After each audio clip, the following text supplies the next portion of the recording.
Chapter 20. Abraham, Sarah, and Abimelech. Abraham traveled from there toward the land of the south, and lived between Kadesh and Shur. He lived as a foreigner in Gerar. Abraham said about Sarah his wife, "She is my sister."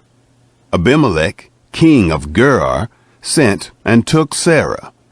But God came to Abimelech in a dream of the night, and said to him, "Behold, you are a dead man, because of the woman whom you have taken, for she is a man's wife."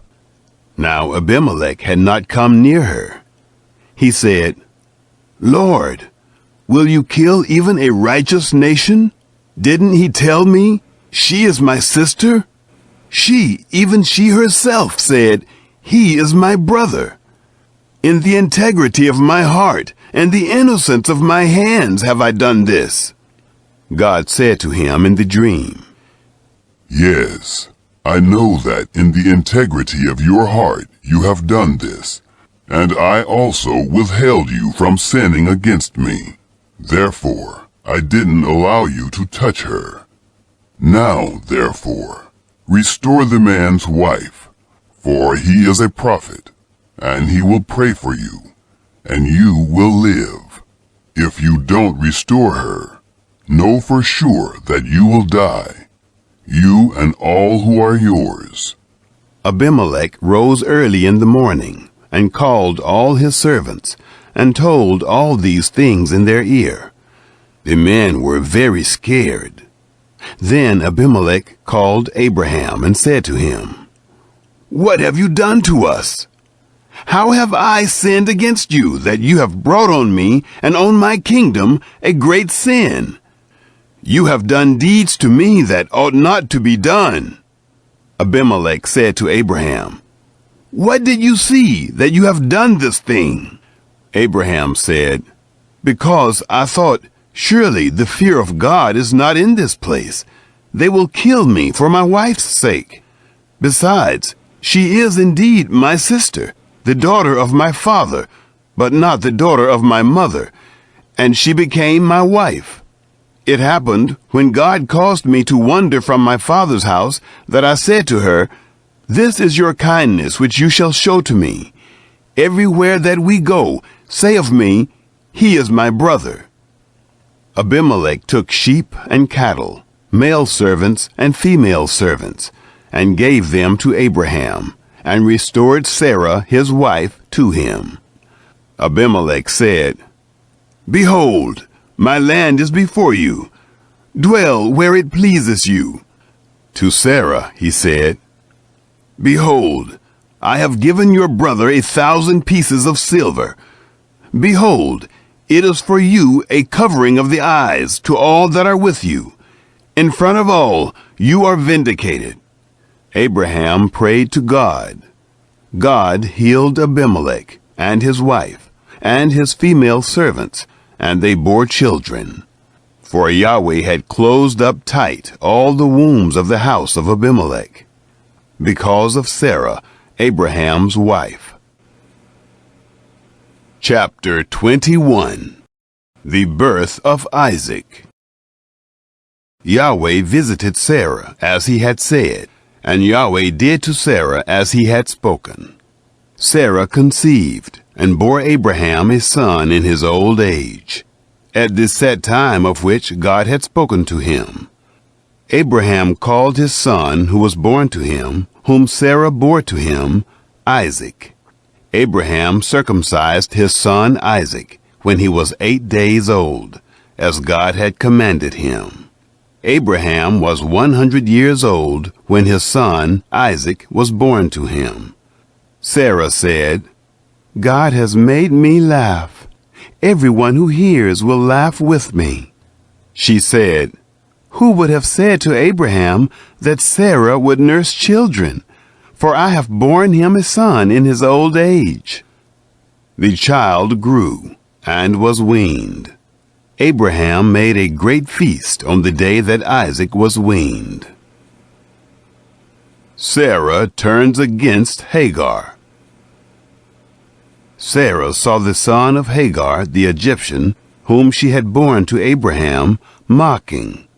Therefore she said to Abraham, "Cast out this handmaid and her son, for the son of this handmaid will not be heir with my son Isaac." The thing was very grievous in Abraham's sight on account of his son. God said to Abraham, "Don't let it be grievous in your sight because of the boy, and because of your handmaid. In all that Sarah says to you, listen to her voice. For from Isaac will your seed be called. I will also make a nation of the son of the handmaid, because he is your seed." Abraham rose up early in the morning, and took bread and a bottle of water, and gave it to Hagar, putting it on her shoulder, and gave her the child, and sent her away. She departed, and wandered in the wilderness of Beersheba. The water in the bottle was spent, and she cast the child under one of the shrubs. She went and sat down opposite him, a good way off, about a bowshot away. For she said, "Don't let me see the death of the child." She sat over against him, and lifted up her voice, and wept. God heard the voice of the boy. The angel of God called to Hagar out of the sky, and said to her, "What ails you, Hagar? Don't be afraid, for God has heard the voice of the boy where he is. Get up, lift up the boy, and hold him in your hand, for I will make him a great nation." God opened her eyes, and she saw a well of water. She went, filled the bottle with water, and gave the boy drink. God was with the boy, and he grew. He lived in the wilderness, and became, as he grew up, an archer. He lived in the wilderness of Paran. His mother took a wife for him out of the land of Egypt. The covenant at Beersheba. It happened at that time that Abimelech and Phicol, the captain of his army, spoke to Abraham, saying, "God is with you in all that you do. Now, therefore, swear to me here by God that you will not deal falsely with me, nor with my son, nor with my son's son, but according to the kindness that I have done to you, you shall do to me, and to the land in which you have lived as a foreigner." Abraham said, "I will swear." Abraham complained to Abimelech because of a water well, which Abimelech's servants had violently taken away. Abimelech said, "I don't know who has done this thing. Neither did you tell me, neither did I hear of it, until today." Abraham took sheep and cattle, and gave them to Abimelech. Those two made a covenant. Abraham set 7 ewe lambs of the flock by themselves. Abimelech said to Abraham, "What do these 7 ewe lambs which you have set by themselves mean?" He said, "You shall take these 7 ewe lambs from my hand, that it may be a witness to me, that I have dug this well." Therefore he called that place Beersheba, because they both swore there. So they made a covenant at Beersheba. Abimelech rose up with Phicol, the captain of his army, and they returned into the land of the Philistines. Abraham planted a tamarisk tree in Beersheba, and called there on the name of Yahweh, the everlasting God. Abraham lived as a foreigner in the land of the Philistines many days. Chapter 22. The Offering of Isaac. It happened after these things that God tested Abraham, and said to him, "Abraham." He said, "Here I am." He said, "Now take your son, your only son, whom you love, even Isaac, and go into the land of Moriah. Offer him there for a burnt offering on one of the mountains, which I will tell you of." Abraham rose early in the morning and saddled his donkey, and took 2 of his young men with him, and Isaac his son. He split the wood for the burnt offering, and rose up and went to the place of which God had told him. On the 3rd day Abraham lifted up his eyes and saw the place far off. Abraham said to his young men, "Stay here with the donkey. The boy and I will go yonder. We will worship and come back to you." Abraham took the wood of the burnt offering and laid it on Isaac his son. He took in his hand the fire and the knife. They both went together.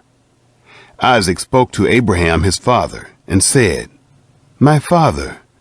He said, "Here I am, my son." He said, "Here is the fire and the wood, but where's the lamb for a burnt offering?" Abraham said, "God will provide himself the lamb for a burnt offering, my son." So they both went together. They came to the place which God had told him of. Abraham built the altar there, and laid the wood in order, bound Isaac his son, and laid him on the altar, on the wood. Abraham stretched forth his hand, and took the knife to kill his son. The sacrifice averted. The angel of Yahweh called to him out of the sky, and said, "Abraham, Abraham." He said, "Here I am." He said, "Don't lay your hand on the boy, neither do anything to him. For now I know that you fear God, since you have not withheld your son, your only son, from me." Abraham lifted up his eyes and looked, and saw that behind him was a ram caught in the thicket by his horns. Abraham went and took the ram, and offered him up for a burnt offering instead of his son. Abraham called the name of that place, "Yahweh will provide." As it is said to this day, "On Yahweh's mountain it will be provided." The angel of Yahweh called to Abraham a second time out of the sky, and said, "I have sworn by myself, says Yahweh, because you have done this thing, and have not withheld your son, your only son, that I will bless you greatly, and I will multiply your seed greatly, like the stars of the heavens, and like the sand which is on the seashore. Your seed will possess the gate of his enemies. In your seed will all the nations of the earth be blessed, because you have obeyed my voice." So Abraham returned to his young men, and they rose up and went together to Beersheba. Abraham lived at Beersheba. Nahor's sons. It happened after these things that it was told Abraham, saying, "Behold, Milcah, she also has borne children to your brother Nahor, Uz his firstborn, Buz his brother, Kemuel the father of Aram, Keset, Hazo, Pildash, Jidlaph, and Bethuel. Bethuel became the father of Rebekah. These 8 Milcah bore to Nahor, Abraham's brother. His concubine, whose name was Reumah, also bore Theba, Gayam, Tahash, and Maacah. Chapter 23. The death and burial of Sarah. Sarah lived 127 years. This was the length of Sarah's life. Sarah died in Kiriath Arba, the same is Hebron, in the land of Canaan. Abraham came to mourn for Sarah and to weep for her. Abraham rose up from before his dead and spoke to the children of Heth, saying, "I am a stranger and a foreigner living with you. Give me a possession of a burying place with you, that I may bury my dead out of my sight." The children of Heth answered Abraham, saying to him, Hear us, my lord. You are a prince of God among us. Bury your dead in the best of our tombs. None of us will withhold from you his tomb. Bury your dead. Abraham rose up and bowed himself to the people of the land, even to the children of Heth.